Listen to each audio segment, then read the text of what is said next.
Welcome to the Antidote. This is Greg McCarran. And this is Jeremy Roth Gushel. Well, how are you doing, Jeremy? You ready for the holiday coming up? Yes, very much looking forward to it and connecting with family and being Yeah, it's being a good grateful time. for what we do have. Yeah, and it's a And good time to do that because I don't think we do that nearly enough as far as like being reflective for the things that we are thankful for. Because I do think it's important to remember that as bad as it sometimes seems like we might have it, really, there are a lot of people in the world. I would dare say there's probably billions of people in the world who have it much worse than we do. So it's a time to be reflective and to be thankful for the things that we do have. But before we get to all that, we're going to handle a little bit of business here and crank out a program for you. that sounds good, Greg. All right, so we're going to start by going back to what we finished last week's show discussing, and that was article by Bob Fitrakis on Paul Manafort in the 2000 the relationship between Paul Manafort and the IT guru of Karl Rove, Michael Connell, who in the relationships linking their work together in Ukraine in 2004, along with Michael Connell's primary role in the rigging of voting machines in Ohio. So we're going to pick up on where we left off, or around the place where we left off on this article that you were reading at the end of the last show, and we'll try to finish this article and then move into some other topics. Yeah, and I think this is so. The implications of this article, especially in relationship to the everyone's take on Trump Russia or 2016 elections or quote unquote election meddling, and then especially in relationship to the core topic of the impeachment process that's currently ongoing in Washington, D.C., having to do about Ukraine, U.S.-Ukraine relationships, Ukrainian-Russian relationships, the question of elections, the question of corruption. So one would think that if there were this deep connection of Paul Manafort, i.e. the man who was in charge of the Trump campaign through some key times, especially when Trump needed to win the floor fight at the Republican National Convention, that this Paul Manafort, who has deep ties to such Russian oligarchs as Oleg Deripaska, was also involved with someone such as Mike Connell, Rove's, quote unquote, Rove's IT guru, who was apparently deeply involved in the rigging of American elections via the Karl Rove networks, and that Manafort was working with this same network, same guys in Ukraine in 2004, right? So this should be front and center, you would think, especially for the analysts who are looking into all of this. And yet, meanwhile, it looks like we have the large swaths of the Republicans either going for the just sort of waving their hands around and using some form of executive, the sort of unitary executive, that if the president did it, then it's not illegal, I think is basically it, as long as it can be shown that he has the powers to do that, and you can't really prove his intent. That some of them, the others, like such as people like the Nunez's and even people like maybe the Jim Jordans, are delving deeper into swaths of propaganda and disinformation in order to create smoke screens against the accusations of bribery and extortion that are being leveled at Trump.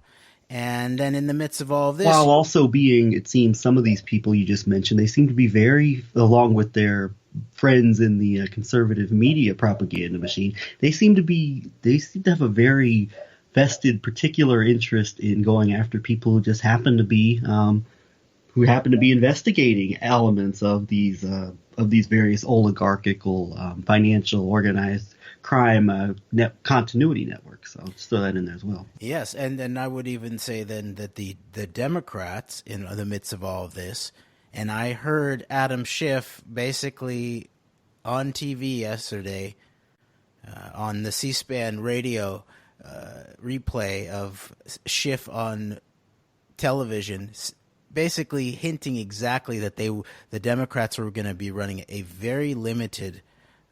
They basically stopping the public hearings and investigations, and it sounded to me like they were going to really try to limit the scope of the impeachment inquiry and apparently accusations against the president. And this is exactly what I thought was going on in relationship to Nancy Pelosi's slow rolling of this process. And of course, because partially there is this aspect where they are vulnerable because of the standard, what we call grift for their mill that has been exposed in relationship to Biden's son and the question of Burisma and receiving multiple dozens of thousands of dollars every month, very obviously not because he's some expert, but because he was the vice president's son, right? And so that's the standard grift for the mill, and it may not have been exactly legally corrupt or in that kind of scenario. And then, of course, there's also questions about China, right, and Biden. And I think the late great George Carlin put it best when he said, "It's a big club and you ain't in it." Yes, and so this is in getting back to where we want to start this. I just want to point out that the real area here that no one is going to uncover at the highest levels of either of these controlled parties is about election fraud and where the rubber meets the road, because they don't care if, you know, it tilts back and forth and the pendulum swings back towards the fortunes of the Republicans in this next election or back towards the Democrats, as long as the integrity and the sanctity of the perception of the American people towards their ever-rigged elections is unbroken. And so this is why we need to actually deal with what the reality of our situation is. And I can think of no better way than to show how the U.S. and Ukrainian election rigging was very much tied together via the person of Paul Manafort, who's currently in federal prison.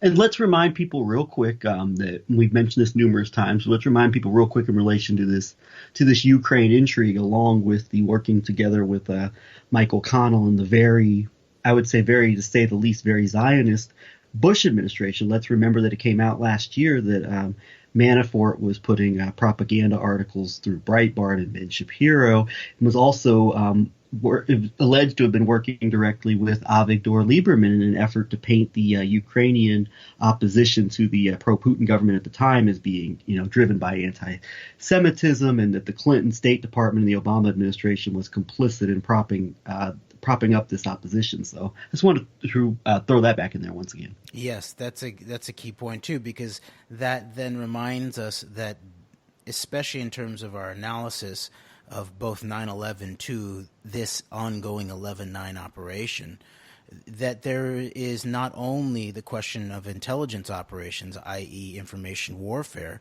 which is what you were just pointing to, and about how the same person, Manafort, was involved in certain aspects of global information warfare being trucked and bartered via the highest levels of the Israeli government, via someone like Avigdor Lieberman, who has worked and I believe at that point it was about the Ministry of Strategic Affairs, which is the Israeli ministry involved in information warfare against what it sees as its civil society enemies worldwide, including an increasing concentration on people who are for boycott, divestment, sanctions, such as even a Mennonite math teacher here in Kansas who had to stand up to the unconstitutional state law around not being able to teach math because of her commitment to the ethics behind boycott, divestment, sanction. So the intelligence aspect, the psychological warfare, the information warfare is a piece of this, but then there's also what I titled the military component, which in relationship to September 11th, of course, is things like who is actually in the databases, in the Pentagon databases, the cyber warfare aspect of it in terms of dots on screens in relationship to what we actually see physically, such as massive evidence of explosions of going on in big buildings and people being vaporized, i.e., what we actually physically are see on during the incident or the event itself. So in relationship to something like 11/9 or election fraud, what we're talking about there is how do you guarantee that a certain election is going to go your way if you are the conspirators towards this operation. And as you know, even back to Stalin was alleged to have said, I think it was Stalin who said that it doesn't matter how many people vote or who votes as long as we count the votes, right? And that is continues on in 21st century cyber obsessed United States of America, where there's an obsession with the voting machines. So that is where the rubber meets the road, is in terms of the military operation and psychological warfare and polling and Facebook ads and information warfare run through all kinds of different governmental institutions around the world is all fine and good. But when on the day of reckoning, the question is who's going to count the votes? Okay. So I just wanted to point that out. So to this rest of this article, printed at thefreepress.org, Trump-Putin consigliere Paul Manafort linked Ohio stolen 2004 election. And it's by Bob Fitrakis and Harvey Wasserman. And so I think I will start back right here. Quote, in 2004, Blackwell, we're referring to Ken Blackwell, right, Greg? You want to give a little bit quick background on Blackwell? Yes, Ken Blackwell is I believe he was the secretary. I always get Secretary of State, Attorney General of the state of Ohio confused. I think he was Secretary of State in relationship to this. I think that's right. But Blackwell is a pretty key player in the the combination of the religious right as well as the Council for National Policy through his leading role with the Family Research Council, which is a primary evangelical lobbying organization / think tank. But also Ken Blackwell is on the board of the Jewish Institute for National Security Affairs, JINSA. So Ken Blackwell is a very big time player in the religious right and the mixing together of social conservatism and obviously heavy-handed, very strong Zionism. And in this I'll mention this one real quick with Ken Blackwell in relation to his role in the 2004 election, and then also with his relationship with another person who was involved in pushing 2004 election propaganda, that being Jerome Corsi through his book on John Kerry and the Swift vote veteran scandal and questioning Kerry's time in Vietnam, was that Corsi, we've talked about Corsi's relationship with the International B'nai B'rith and many of these overlapping figures through this international Zionist borderless network of financial figures and political figures. And through Corsi, it's interesting that Blackwell and Corsi actually, after the 2004 election, wrote a book together on the bringing morality, back to America and, social conservatism. And I mean, that's not something that seems significant on the surface, but it just shows the kind of common circles these people run through and that they give themselves a veneer of morality and values when they're really pushing some of the most immoral and unethical policies imaginable. That's a great point, actually, and I'd forgotten that they'd written that book together, and that's, I think, crucial because that actually explains Mike Connell, the actual, in this case, he's being used as an election military operative in order to seal the deal in terms of these elections. The story is that he was a dedicated Catholic, I think, activist, and he was so committed to the ethics behind, stopping legal abortion that he was basically willing to meet any means towards that end, and was recruited in a cynical fashion as such by Karl Rove. Now, that may be BS in terms of some type of moral justification, but it's very. I think it scans properly And it very much points to exactly what you're talking about in terms of these operatives in the mix who are making these moral arguments and yet are apparently mixed up with, like, you know, the global mobster set, which, as we know, deals in the some of the worst of human vices around the world and makes its money on human vice. So I think that's an important point, Greg. I'll mention two things real quick. Number one, Ken Blackwell was appointed to Vice President Pence's, quote, election integrity panel. So you got that to look forward to if they still have any influence in 2020. And also, Ken Blackwell, I mentioned the Family Research Council. He's on the board of the Family Research Council along with General Jerry Boykin, Mr. Crusade Against Islam.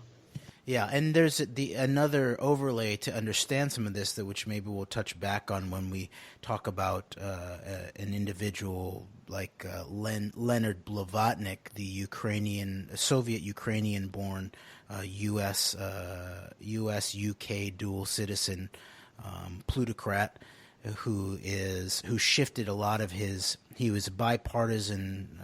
Because he's an American citizen, he can basically contribute tons of money to American elections. And so before 2016, he'd spread his contributions very evenly amongst the parties.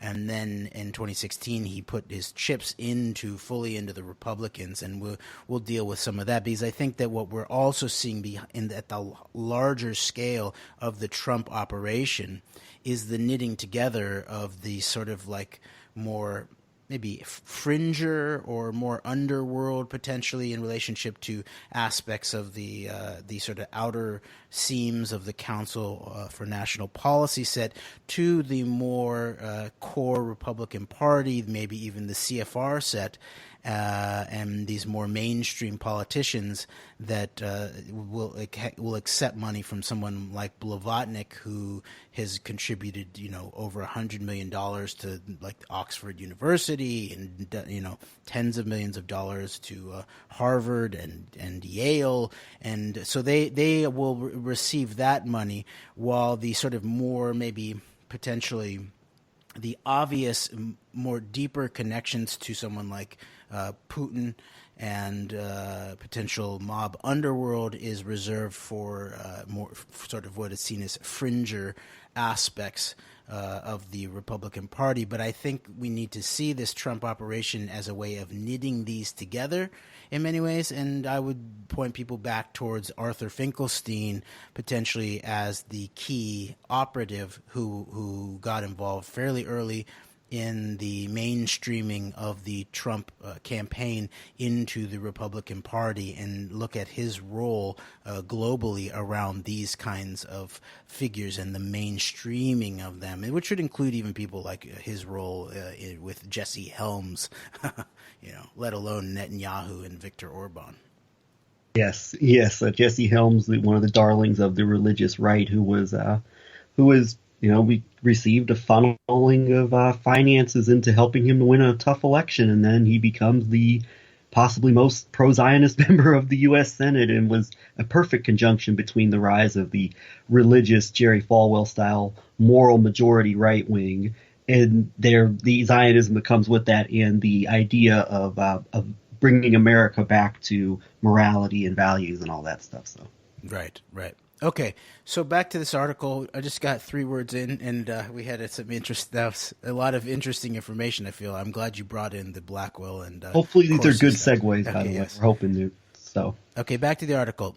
Quote, in 2004, Blackwell gave Connell a no-bid contract to handle the backup vote count system for the state's 2004 presidential contest.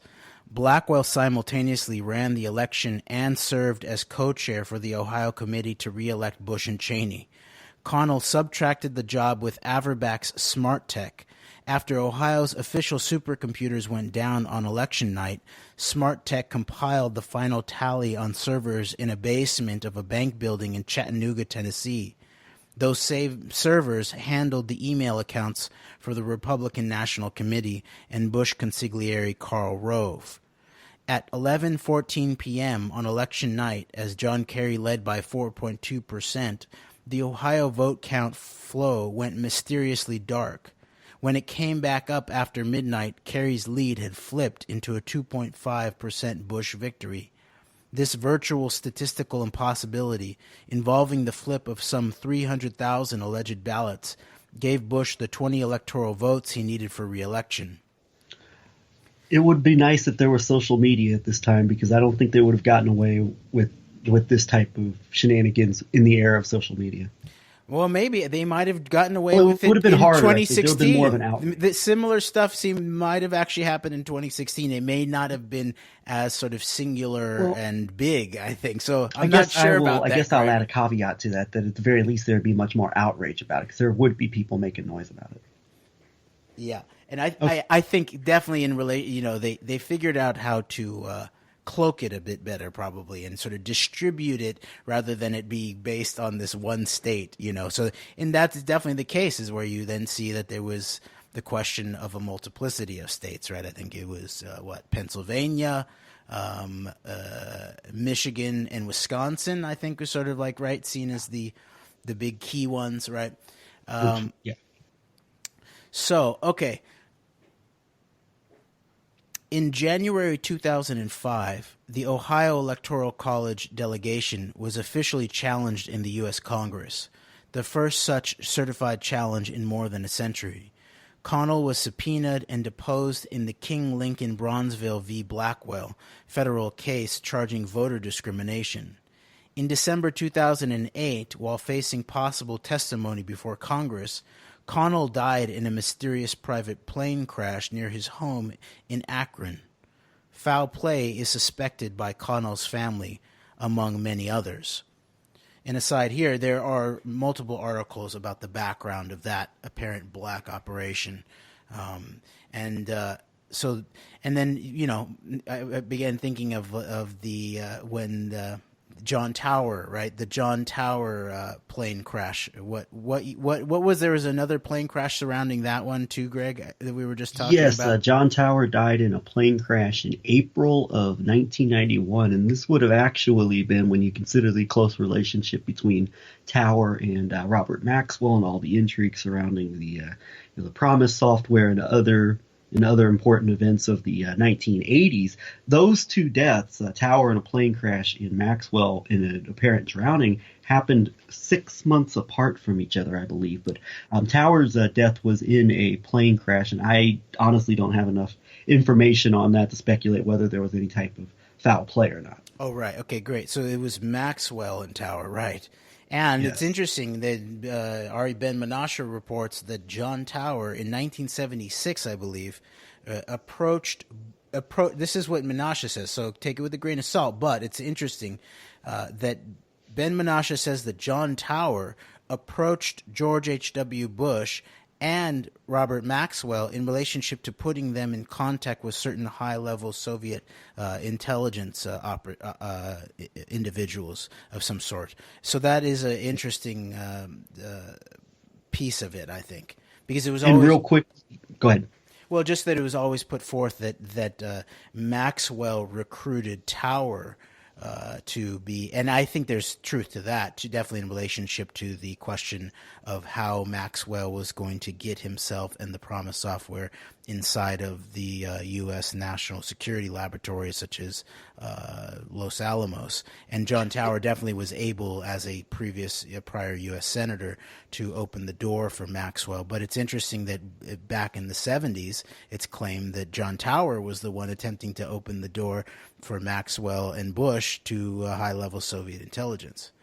Yeah, and I would say this real quick. This really got me piqued my curiosity when we were discussing this yesterday, just among ourselves with John Tower. Is that Tower was a senator from Texas. He was elected, I believe, in 1960. So he would have first entered the Senate in 1961, and now you've got this Tower-Bush relationship being established. And when you think of George H.W. Bush's likely complicity at some level in the events in Dallas and the assassination of President Kennedy, and then you consider John Tower's closeness particularly to Israel, to people like Maxwell, and then even bringing in whatever Soviet factor may or may not be there, you look at the evidence that's out there of obviously the Israeli, Zionist motivations to want Kennedy out of office, and that raises some interesting questions that there may or may not be smoke to that fire, but it's interesting at the very least that, Tower, being a senator from Texas who developed these relationships with Bush, was really close to this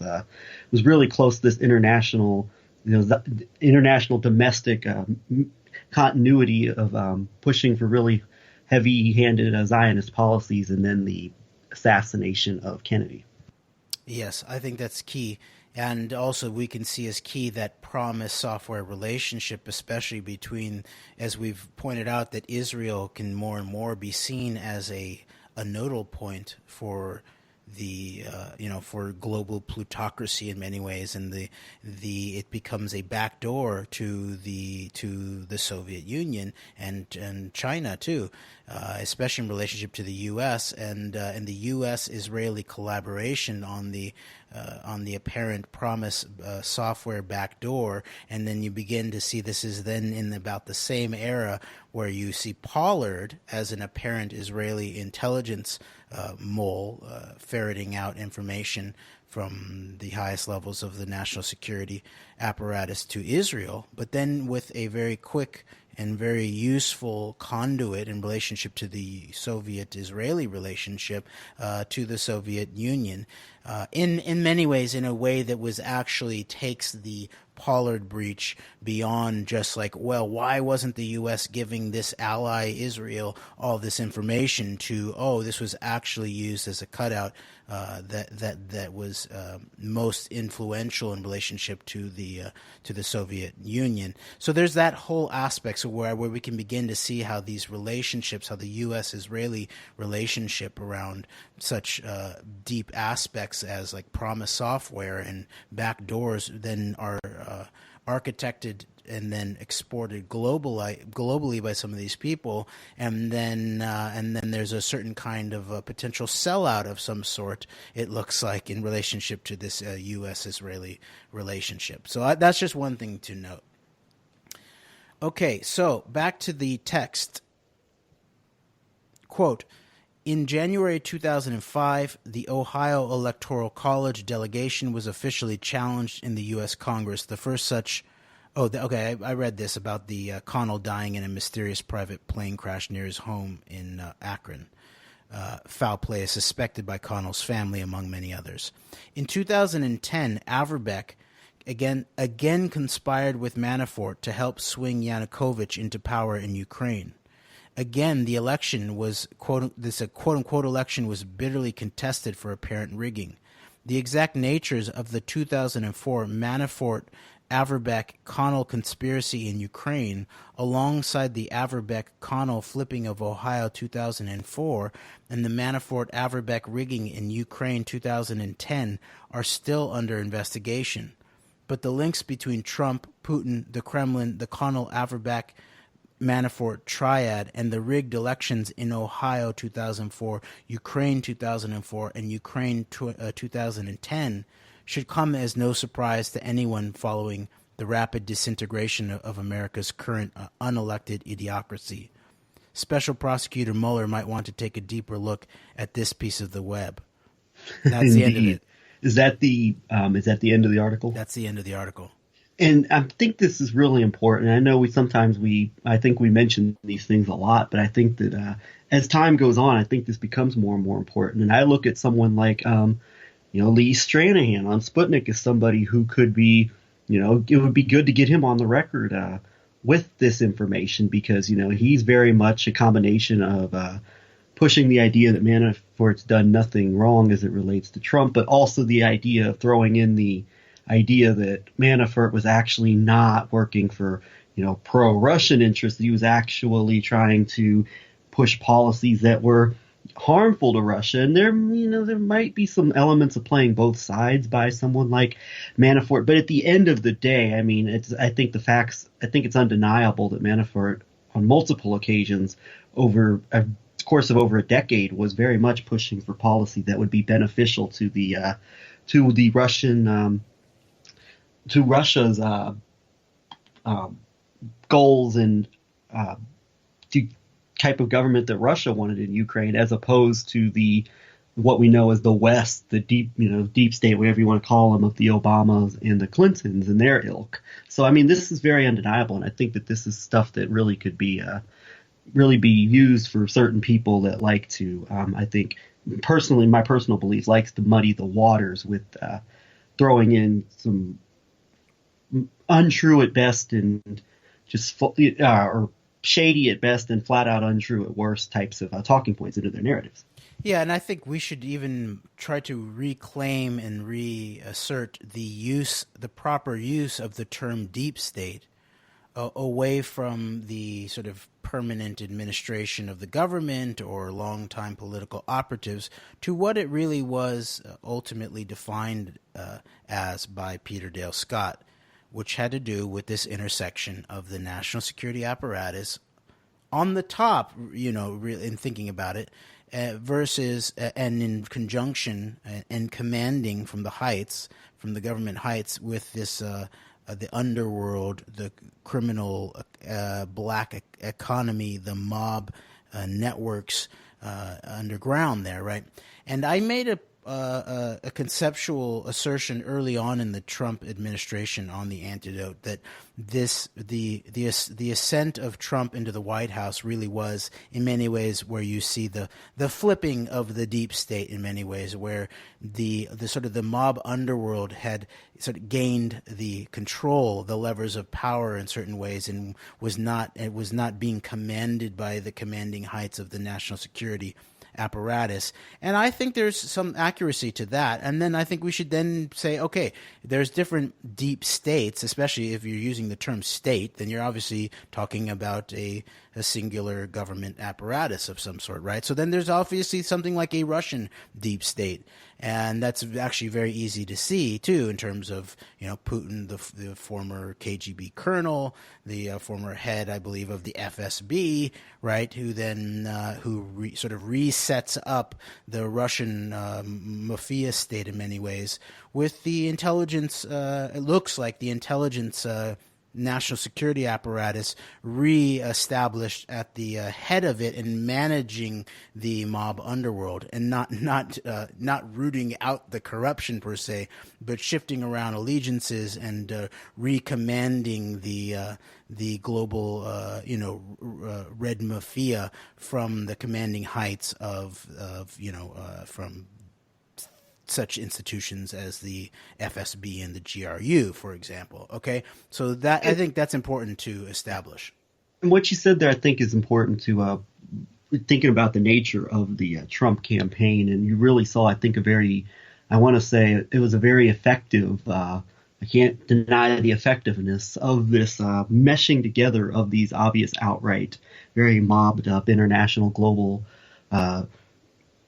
mobbed up oligarchical interests, combined with the meshing that together with the very centers of the political establishment in this country, particularly the more, the right wing of the Republican establishment. And we saw that mix with the aforementioned Paul Manafort being such a major figure in this, as defined by Bob Petrakis, as you could call it, a consigliere for so many of these international organized mixture of organized crime and business and all of this, being at the head of the Trump campaign and very much shaping the policy towards, say, a country like Russia under his watch with the Trump's Mayflower Club speech and all of the intrigue surrounding that. And then Manafort, after you talked about how he helped the campaign win the plurality at the Republican National Convention, then hands over the keys to the campaign to the political operatives, the real political operatives within the right wing of the Republican establishment, that being Steve Bannon and the Council for National Policy, very Zionist heavy elements, which ultimately were then brought in their propaganda machines through Cambridge Analytica and psychological warfare to really ensure the victory for Trump, and I guess in the propaganda aspects of things. Okay.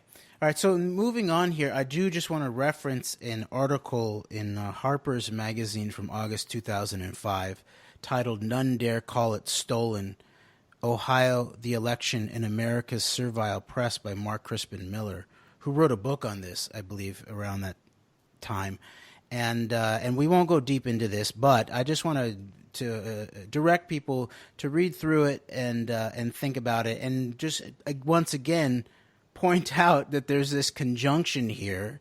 If we were to talk about, where all the questions about which different deep states are, potentially clashing in terms of foreign policy and domestic policy, that the global plutocracy, the global power networks, i.e. that there was an analysis of, maybe a little bit more than 5 years back out of Switzerland, I think, that showed how the way that the global corporate structure basically came down to an interlocking, boards of, way less than 1,000 people that were, ultimately controlling in terms of the corporate aspect of the of global business. Okay, so there's an alignment here of whether you're the Republicans or the Democrats in the leadership, you're not going to be really rocking the boat about these really key matters. Of course, September 11th is one of these key matters. And then things like election fraud is one of these kinds of key matters. And that's what's so interesting in this article, too, is it points out some of the statements that were made even by Democrats at the time, including a statement by Barbara Boxer, who said that she'd been asked, I think, by Gore to not talk about the 2000 election questions at the time, and that she wished she had not been quiet at that time. So I think that's pretty interesting, especially since people can go find the interview that Mark Crispin Miller did with Bonnie Faulkner on Guns and Butter, where he relates his personal experience in talking directly to John Kerry about his findings about how John Kerry had the election stolen from him via election fraud in Ohio. And Kerry seemed to indicate that he knew that this was the case, and then was not going to do anything about it. And then even days after, when Crispin Miller, I think, was on Democracy Now! And had related this story, Kerry's people were front and center in making sure that the public knew that this never had happened. This conversation basically never happened. And so, just in flashing back to what we covered in relationship to the Johnny Vedmore articles about the Epstein network in the run-up in the UK context, in the run-up to the 2003 Iraq invasion, that there was a strong question of whether John Kerry was one of the American senators who was out in the country estate with people like Jeffrey Epstein, and I think it was Nicole Junkerman, I believe, was who's very much tied into this question of the high technology and Carbine 911 and all of that. So there are these serious questions that keep coming back to things like the third rail, third rail, we might call it, of collusive politics. If one is the false flag terrorism, such most obviously September 11th, if another is election rigging, most obviously in relationship to election fraud and machine rigging and the rigging of counts of elections, then the third is the question of political compromise, especially in relationship to things like sexual compromise, sexual criminality, the taking advantage of underage girls and boys by powerful people, and the people who truck and barter those opportunities to these people and then get them on audio and visual evidence in order to, when the difficult decisions such as taking the U.S. empire into Iraq have to be made, that the proper leverage points and where the rubber will meet the road in terms of Senator, are you going to do this or not? There becomes no question about it. Okay, so I just wanted to point that out, and this article is very interesting, and it covers a lot of the evidence for election fraud. And I found that quote by Barbara Boxer when it was after the second election of George W. Bush in January 6th, that must be 2005, she is quoted as saying, quote, "4 years ago, I didn't intervene. I was asked by Al Gore not to do so, and I didn't do so. Frankly, looking back on it, I wish I had," unquote. And you can really see, well, maybe she said a few things, but there was not many hearings around actually rooting out election fraud from the from the Democrat senators. So, and then one other quote I just wanted to reference that I had read to you earlier, Greg, is quote. In the summer of 2003, Representative Peter King, Republican of New York, was interviewed by Alexandra Pelosi at a barbecue on the White House lawn for her HBO documentary, Diary of a Political Tourist. Quote, "It's already over. The election's over. We won," unquote. King exulted more than a year before the election. When asked by Pelosi, the daughter of House Minority Leader Nancy Pelosi, how he knew that Bush would win, he answered, quote, "It's all over but the counting, and we'll take care of the counting," unquote.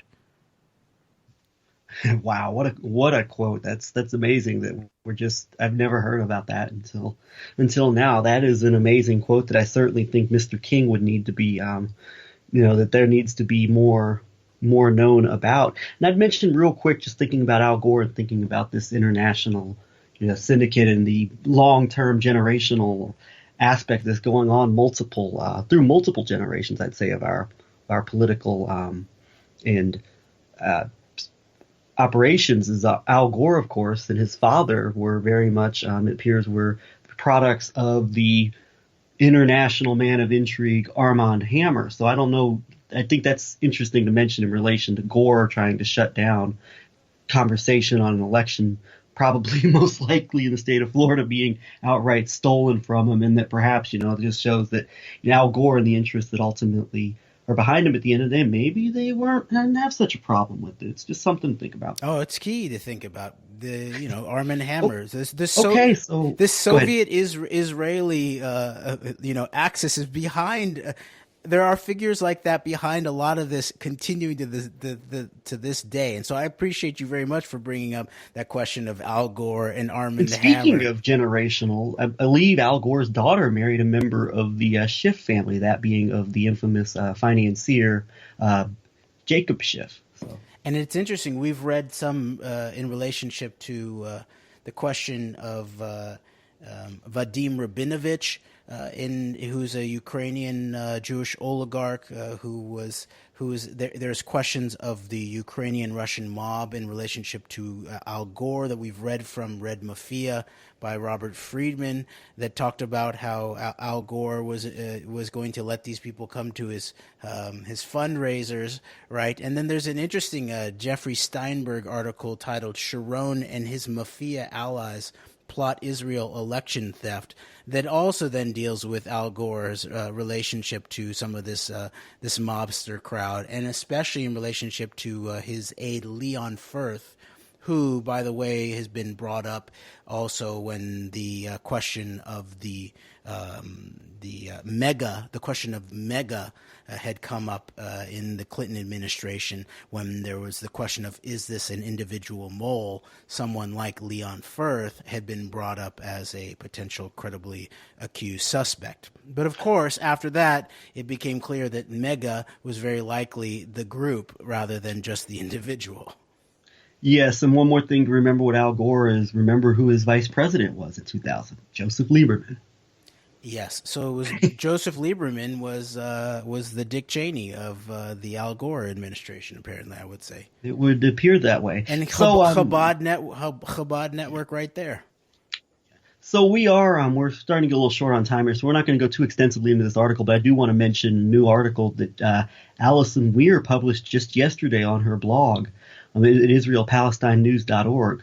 World Jewish Congress, billionaires, oligarchs, global influencers for Israel. And I got to say that this is a home run article by Alison Weir. All kinds of great information as it relates to a recent event, get together of World Jewish Congress and allies of the World Jewish Congress. This is a fantastic article, and actually the aforementioned Peter King was a good segue to that, because Peter King is indicated as being at this event. And there's a number of all kinds of movers and shakers. Obviously, the head of the World Jewish Congress, Ronald Lauder, Henry Kissinger, the aforementioned, who we're about to talk about again, Leonard Blavatnik is mentioned in this, members of the Rothschild family. Moshe Kantor, a very interesting figure with the European Jewish Congress, who was actually on the actually appeared on a U.S. Treasury list of what was known as the Putin list and was listed as a close ally of the Kremlin. So there's some elements of this that may go beyond just Israel, but Alison Weir has certainly nailed it as far as these big moneyed interests just coming together, and really another example of just the shaping of a U.S. foreign and increasingly domestic policy in a very obviously heavy-handed Zionist direction. Very, very much so, and it's so interesting too to see this. This is the grouping you want to understand if you want to understand what's actually going on here at a global scale, right? And of course, Ukraine is in the mix right there, and the whole thing is gathered via the World Jewish Congress, right? And so I think that let's delve into this, some of the specifics in here, Greg, and draw some of that out. Sounds good. What in this article jumped out at you before we get into Blavatnik? Is one thing is just the combined net worth of the various people that are named and mentioned in here. And by the way, I'm looking at a photo of Robert Kraft next to Ronald Lauder, and of course, Robert Kraft was in the news earlier this year with the whole the day spa scandal, and 20 minutes away from Mar-a-Lago, and of course, Kraft and the very much the coming together of Zionist and Russian international oligarchical interest via Robert Kraft's awarding of the Genesis Prize by the head of Alpha Bank's Mikhail Friedman. So certainly the economic, you see the combination here of economic interest and also just big and powerful names. I mean, really, this is a who's who of just the American, more so an American, the international. This to me seems it's really a who's who of a combination of legitimate financial interests. As far as like those who are seen as legitimate players in the economic sphere, as well as obviously Henry Kissinger, who for better or for worse, I would say for worse, is seen as a legitimate geopolitical figure, with many people who are foreign to American names, as far as many of these European figures, such as the aforementioned Moshe Kantor. And really, I think you see here a synthesis of very quote-unquote legitimate interests with these obvious, very, very oligarchical, mobbed-up interests. And it's it's a very steady flow of synthesis here, I think, that comes out of this, of the details of this recent get-together. Yeah, I mean, it's interesting, too, to think about, once again, the Lauders at the epicenter of a lot of this, too. And not many people picked up on it, but we thought it was important that during the Kavanaugh hearings to point out that Kavanaugh's father had been I think he was a lawyer for or a key representative of the cosmetics industry, that the Lauders, i.e. Estee Lauder, were some of the most powerfully represented families involved in. So that was pretty interesting. And then also that Lauder, Ronald specifically, somehow got himself a position in the Reagan White House as an ambassador of some sort, and some type of work in the Pentagon, I think, too, Lauder was involved in. And it's been credibly put forth that Lauder had actually helped provide Jeffrey Epstein with his basically fake passport, and I believe it was an Austrian passport that put Jeffrey Epstein's residence as in Saudi Arabia, and so that's a key piece of this, I think, too. And so I did want to just drill down into this question of Blavatnik. And a couple things really quick to stick. I mean, I want to be quick here because we have there's a limited amount of time left in our show, but interesting mention in this article talking about the bipartisan nature of all of this. Joe Biden received the World Jewish Congress's Theodore Herzl Award in 2016. And I think what I'm going to mention here next is the perfect segue to what we're about to get into. One of the attendees was a man by the name of Peter Thorin, who works for Leonard Blavatnik.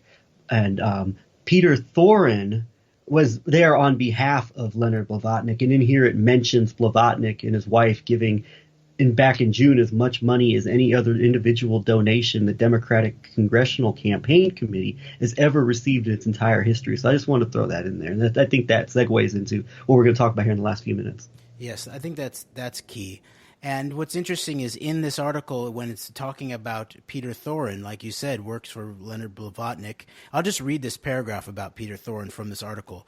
Quote, works for Leonard Blavatnik, the richest man in the UK in 2015. Blavatnik has numerous connections in Hollywood. And name some of those, Greg. That would be, I believe that would be, the now disgraced Ratner of Rat Pack, who was business partners with the Treasury Secretary, Stephen Mnuchin, among others. And I would guess, and there's no evidence of this, but it would seem to me it would make sense if there was an Arnon Milhan connection in there as well. But certainly there's a direct connection to Trump's Treasury Secretary via Rat Pack Productions. And Harvey Weinstein. Harvey Weinstein as well, and also Leonard Blavatnik was quoted in an article we're going to link to from the Hollywood Insider as being seen regularly with his arm around Naomi Campbell. And Naomi Campbell is very much named in a lot of the Jeffrey Epstein intrigue. Good point, yes. And the people might want to go back to a show that we did, an antidote show that we did that had to do with Donald Trump and the media. And we were mainly, it was in 2017, and I believe it may have been a video that got pulled.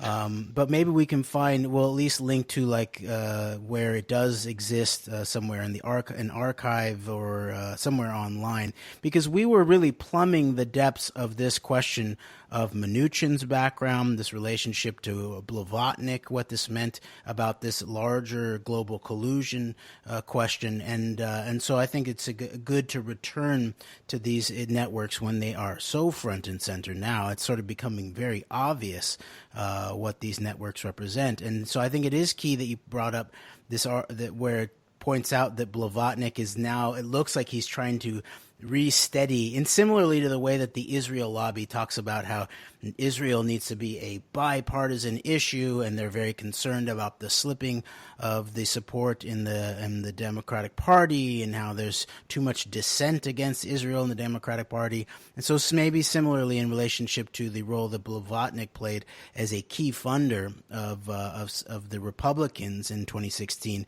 it looks like he and his wife are trying to even it out a little bit and make this more global aspect of political influence, a more bipartisan scenario, by donating the biggest gift to the DNC that it's ever, I guess, received from individuals, is what's being reported. And I think it is interesting here that okay, yeah, so it talks about how they gave the most money of any individual donation the Democratic Congressional Campaign Committee, and then in 2009 he hosted, this is Peter Thorin, Blavatnik's aide, in 2009 he hosted an event for The Atlantic organized by editor Jeffrey Goldberg. And props to Alison Weir for bringing these links out. She gets the link to the pictures of the event, and people can go see who all was there. And that, of course, includes someone like Ta-Nehisi Coates. And this is like early 2009. It was to celebrate President Obama's first big speech. And, of course, there is Jeffrey Goldberg, the former Israeli prison guard and now the apparent prison guard of American Minds. She also linked to Bellingcat, which a lot of people won't like. But you know what? Facts are facts. Yes, they are. Okay, Blavatnik. I think this is a key aspect of this, and we have pointed out before that if you want to really understand the 2016, the 11/9 operation, the Trump global collusion operation, you might want to look at three oligarchs. Apparently, Blavatnik doesn't appreciate being labeled an oligarch. I think maybe we could call them all plutocrats. That's completely fair. And I do think that plutocracy is a better concept for understanding how power runs in the United States of America. It's not quite as much of an oligarchy per se as it appears to be in relationship to the Russian sphere. So these three plutocrats who you might want to pay attention to in relationship to the 11/9 ongoing operation is one of them. We talked about Blavatnik as this key contact to the Eastern sphere and his closeness with people like Viktor Vekselberg. Viktor Vekselberg, alongside people like Michael Chertoff, biggest Trump supporter Elliot Tawil, Peter Thiel, former head of Israeli military intelligence Ehud Barak, and then formerly, apparently, Jeffrey Epstein are all invested together in the Israeli military intelligence play for the American 911 system, Carbine 911. Vekselberg is right in there. Blavatnik came up with Vekselberg. Vekselberg has openly maintained his relationship with Putin. Blavatnik claims he hasn't seen Putin in 20 years. But Blavatnik... He's definitely seen a lot of other people who do have good relationship with Putin. Yeah, and so he maintains the network in a washed fashion, I think, to that. And then we also talked about Sheldon Adelson, who's the most obvious is the Israeli connection plutocrat, right? He's involved in the Netanyahu corruption charges. One of the set of charges involves specifically Adelson, right? Okay, and then there's Robert Mercer, who's sort of more the American quant hedge fund guy who bankrolled and backed Breitbart and Cambridge Analytica. And so it's not that these are all separate, but they represent different aspects of this operation. And I just want to mention that Blavatnik, when we did our show that dealt with some of his influence and others, we talked about how he had bought into Hollywood in a big way, and I believe he'd bought a Warner Music Group, I think it is, for look at the number, the 3.3 billion or the 30. It was one of those, one of these 33 numbers. And then also he's making a bigger and bigger play into entertainment. And I would point out that he is alongside such people as the Scaife and the Rockefellers and Bank of America. He is a major investor in Ken Burns, what I would call aspects of agit propaganda, especially in relationship to the Kennedy assassination period of the Vietnam War. But his documentary about the Vietnam War, Blavatnik is in the mix there. I believe Blavatnik's group also financed an HBO documentary on Brexit. That's what that's okay. It's called House Productions, and it's an HBO backed film, I think, about Brexit specifically, and Blavatnik is the backer of that. So that should be looked at with a critical eye, and so we should look into that too. And so I just wanted to point out in our last 20 seconds here that Blavatnik represents this whole slew of plutocrats that you mentioned, some of them in relationship to like the Genesis Prize and the Alpha Banks, but then you also got to throw in people like Roman Abramovich, and they are making their moves in a big way into the UK and to the United States, and so we need to keep on keeping aware of this. And so until next it's amazing time, how much Blavatnik flies under the radar compared to the aforementioned Adelson and Mercer. That needs to change. It's true. Antidote, we out.